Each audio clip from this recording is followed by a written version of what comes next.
A woman who says she shot her boyfriend because he was abusive heads to court. Today, her daughters are talking to us about the couple's relationship. A man ends up in jail after police say he tried to practice law without a license. The hunt is on. See how many people are at Commonwealth Stadium right now looking for Pokemon.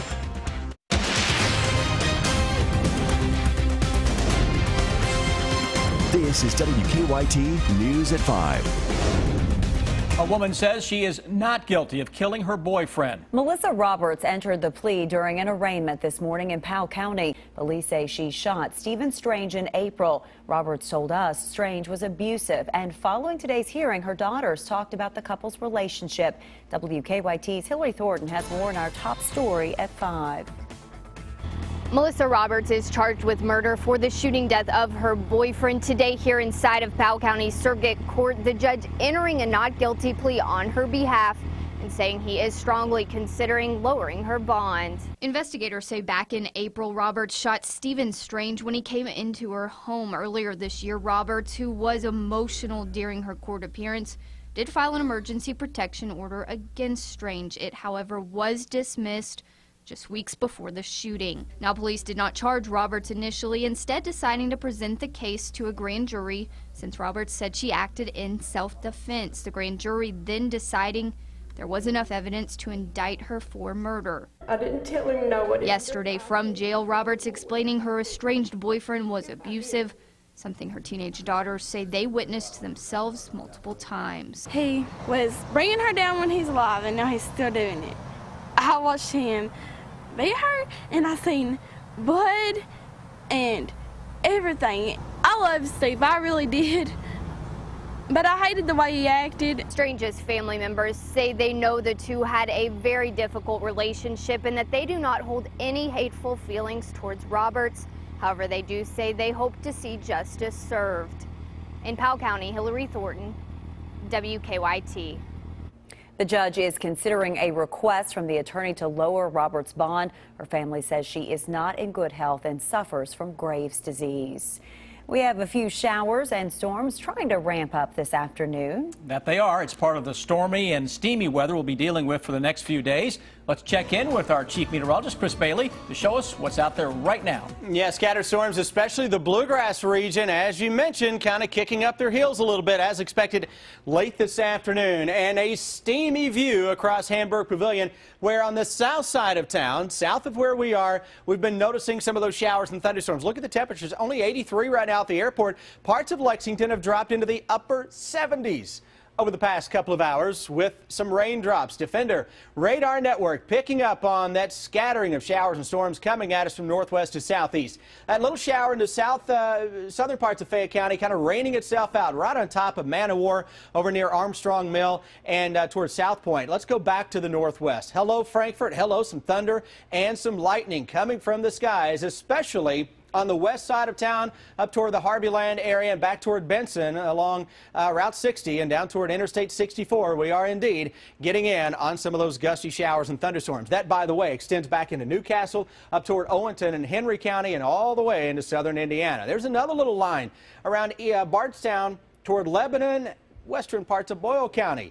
Not too far away from Perryville, getting in on some raindrops, and I'm seeing another one developing into southern parts of Adair County. This is the trend we're going to be in for the next couple of days. You get these thunderstorms that go up into the afternoon and evening, but then look what happens on your timeline with the hour by hour. Once the sun sets, you're going to lose a lot of those thunderstorms. Then we go into tomorrow.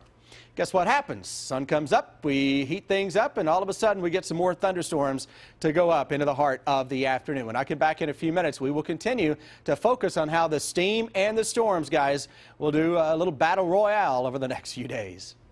Police arrested a man they say tried to practice law without a license. The charges against James Gormley stem from a shoplifting case at the Kroger on Bryan Station. WKYT's Victor Puente shows us how Gormley ended up in jail. Lexington police say not only did this man practice law without a license, they say he also hid evidence in a case they were investigating. Gormley was arrested yesterday at his home on Hanover Avenue. His arrest citation says earlier this month he came to the Kroger on Bryan Station Road while police were investigating a shoplifting case. A manager there told them a woman left the store without paying for several items and when she was confronted, she presented a receipt from a different Kroger. Police say she asked to call her attorney, and that's when Gormley arrived. Officers made several statements identifying Gormley as her attorney, and they say he never corrected them, even though he is not a licensed attorney in the state of Kentucky. They also say during the interview he helped the woman hide the receipt she originally presented, thus tampering with evidence. According to court records, he was out on bail for domestic assault charge when he was arrested. At his arraignment, he was appointed a public defender who pleaded not guilty on his behalf. Sir, due to the seriousness of the charges, Mr. Gormley, you must have an attorney. Can you afford an attorney? I cannot, Your Honor. All right, in that case, I will appoint a DPA to represent you, Mr. Freeman. Gormley will be back in court next Tuesday. In Lexington, Victor Puente, WKYT. Now, Gormley used to be a practicing attorney in the state of Georgia. According to the Courier-Journal, he was disbarred in 1999 and served 8 years in prison for his part in a money laundering conspiracy. Police have identified a man suspected of robbing a bank. Lexington police say that 35-year-old Kelly Ellsworth Cox held up the Fort Bank on West New Circle around 9 this morning. We're told that he did not hide his face and parked his getaway car right outside the front door of the bank. It's a car police say wasn't hard to spot. He entered a black older Nissan Sentra, and it kind of stands out because it has a front passenger red rim tire, so that kind of makes it stick out. Police have issued a warrant for Cox's arrest. They say he's also involved in the robbery of a marathon station on North Broadway last night. Indiana Governor Mike Pence will formally accept the GOP nomination for vice president tonight, but Melania Trump's controversial speech from Monday night continues to dominate conversation around the RNC. As Craig Boswell shows us, the woman who helped write the speech gave her own explanation today. Republican presidential nominee Donald Trump made a dramatic return to Cleveland this afternoon. He's back to support his running mate, Indiana Governor Mike Pence. We're going to win Ohio. We're going to win it all. We're going to make America great again. But Trump is still dealing with the backlash from his wife's speech Monday evening. We want our children. Several lines mirrored Michelle Obama's 2008 Democratic convention speech. Trump tweeted, "Good news is Melania's speech got more publicity than any in the history of politics." Speechwriter Meredith McIver issued a statement saying, "Mrs. Trump read me some passages from Mrs. Obama's speech. I wrote them down and later included some of the phrasing in the draft that ultimately became the final speech." McIver apologized for the confusion and hysteria. She says the Trump campaign rejected her offer to resign. Mike Pence takes the stage tonight. Delegates are hoping Pence delivers some specifics about how he'll help the ticket. He's got to try to heal some of the rifts in the party, bring over some of the people who weren't originally Trump supporters. Trump's former rival, Senator Ted Cruz, will also talk along with Trump's son, Eric. Craig Boswell, CBS News, Cleveland. Kentucky State Senator Ralph Alvarado will be among the others speaking at the RNC tonight. He gives us a preview of his speech coming up in about 15 minutes here on WKYT News at 5. A man accused in a multi-county arson and burglary spree has been indicted in a second county. Our county-by-county coverage begins in Garrett County, where a grand jury indicted John Roth on arson, burglary, and persistent felony offender charges. The Advocate Messenger reports Roth is accused of setting fire to a home on Polly's Bend Road on April 29th. A Jessamine County grand jury indicted Roth on similar charges. He's also accused of arsons in Fayette, Scott, and Madison counties. In McCreary County, a man has died after a crash involving a minivan and a moped. State police say a woman driving the minivan rear-ended a moped on US 27 in Whitley City. The moped driver, 46-year-old David Jackson, was taken to UK Hospital where he died. Police say he was not wearing a helmet. If you are looking to catch a few Pokemon, Commonwealth Stadium is the place to be this afternoon. Officer Don shot this video of the stadium this afternoon. UK opened it up about a half an hour ago so players of the popular game can catch them all. WKYT's Garrett Weimer is live for us at Commonwealth to show us the Pokemon hunt. Garrett? Yeah, if you play Pokemon Go, and I will admit it, I actually do, then this is the place to be right now. The gates opened just over half an hour ago, and folks are trying to catch them all here on the football field. But the problem is, a lot of people have had trouble getting the app to load. Pokemon Go players lined up early to come here today.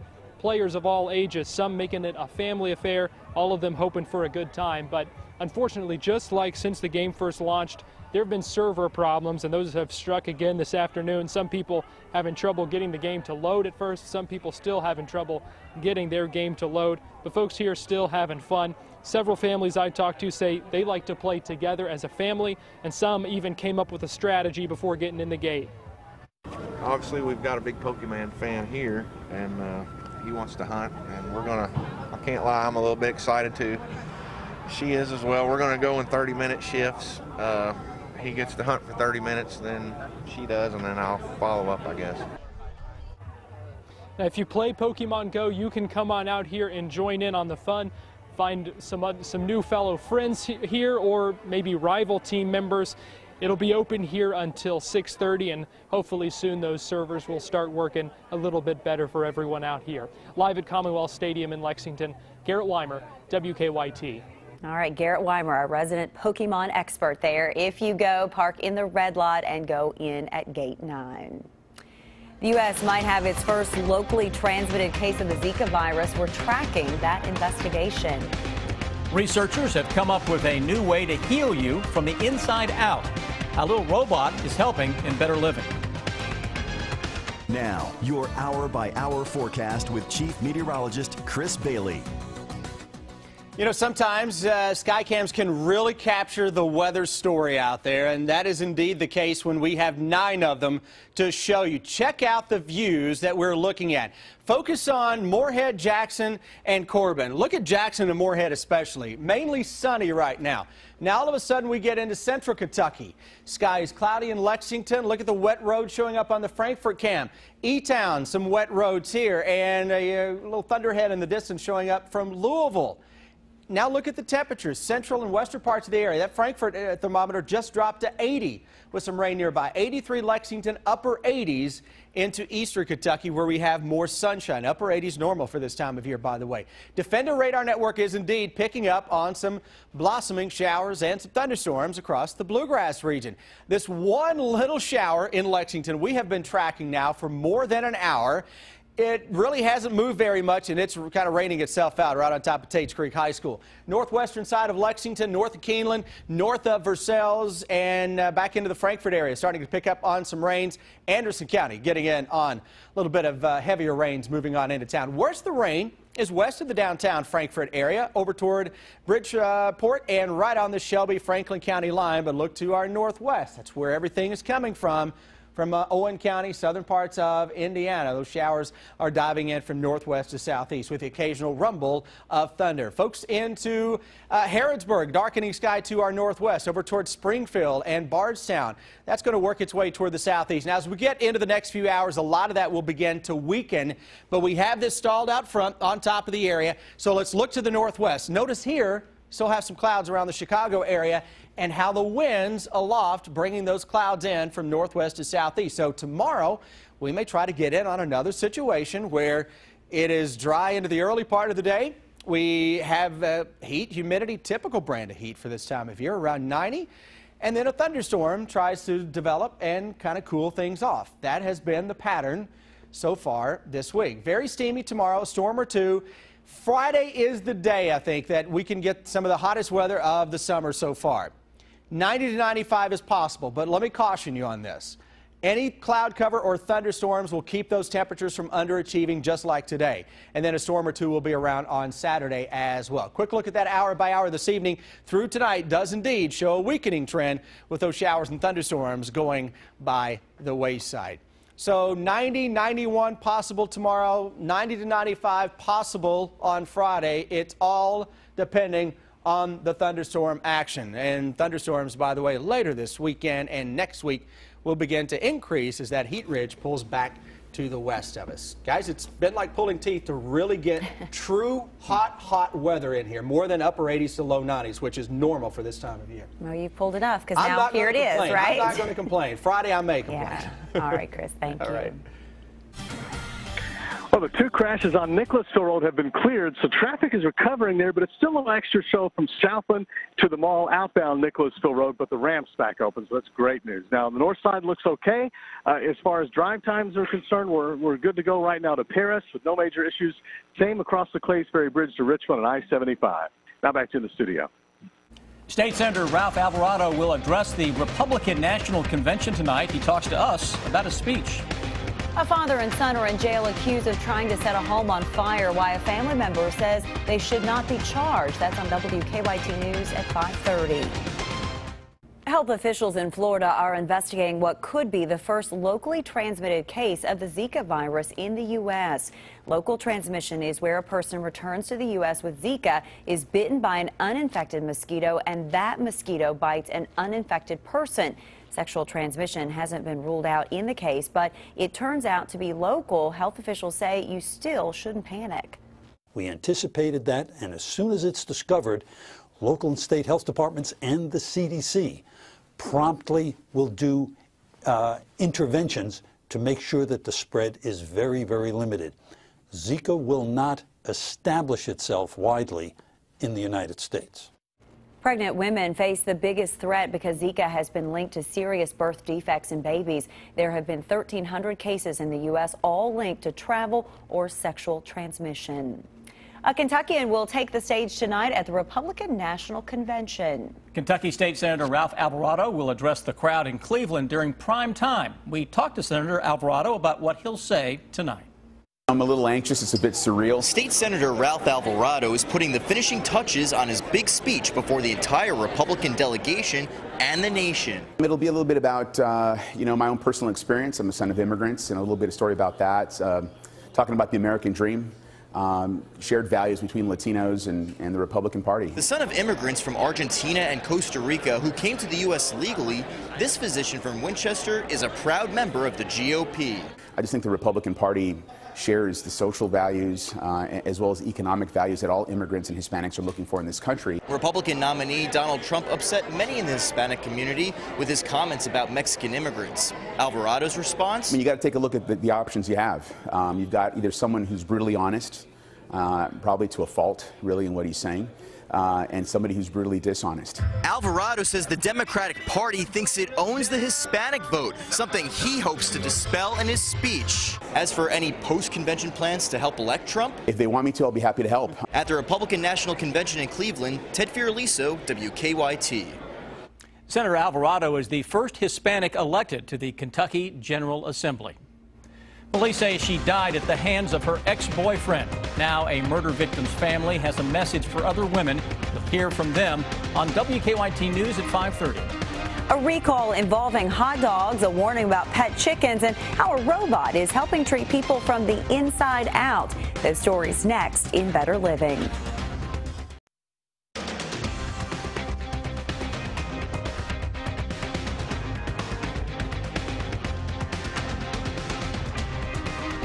It's time now for Better Living, health, education, and consumer news that impacts your life.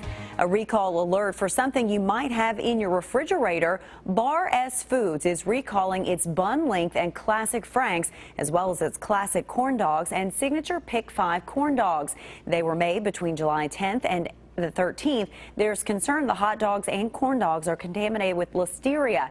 It typically affects older adults, pregnant women, newborns, and adults with weakened immune systems. There's a growing number of cases of salmonella linked to pet chickens. The Centers for Disease Control say there have been 611 cases of illness reported in 45 states. The CDC says all live poultry can carry salmonella, so it's important to wash your hands with soap and water after touching birds or their surroundings. Researchers have found a way to treat stomach problems from inside a patient. Kathy Matheson shows us the role a tiny robot plays in the process. You could almost call it a stomach bug, but researchers at the Massachusetts Institute of Technology call it an origami robot, designed to be swallowed in a pill-sized ice cube so it can deliver drugs or patch internal wounds. Origami means folding. When the robot gets to your stomach, the body temperature aids the robot to thaw, and the robot then unfolds. The miniature gadget is part of the growing field of soft robotics, moving machines made of flexible material that can change shape and size, making them useful for surgery and other complex environments. This robot, made mostly of sausage casing, is controlled using special joysticks and magnetic forces outside the body. So what we have shown here is the capability of this size of a robot that can be delivered safely into a human body and can be deployed and perform some useful tasks. That includes dislodging foreign objects and treating the resulting injuries. Because every year, over 3,500 batteries get swallowed by children in the U.S. alone. Globally, the number is much larger. The theory is that the battery and remains of the tiny device would eventually pass through the body. But this origami robot hasn't yet been tried in a human or animal. Its future still unfolding. Kathy Matheson, Associated Press. Well, now here is what's coming up for you at 5:30.